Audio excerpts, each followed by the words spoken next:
Hello! Nabudol na naman tayo ng Lovito. Huwag na tayo magpaligoy-ligoy pa, go na agad sa first outfit. Oh, pak! Girly-girly ang atake.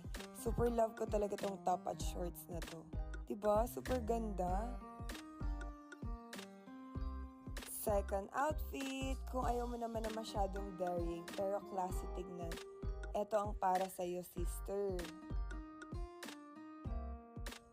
Third outfit, kung pang date naman ang hanap mo, meron din yan sa Lovito. Oh, ganda yarn. Fourth outfit, kung hanap mo naman yung mga pang errands lang, oh, eto na.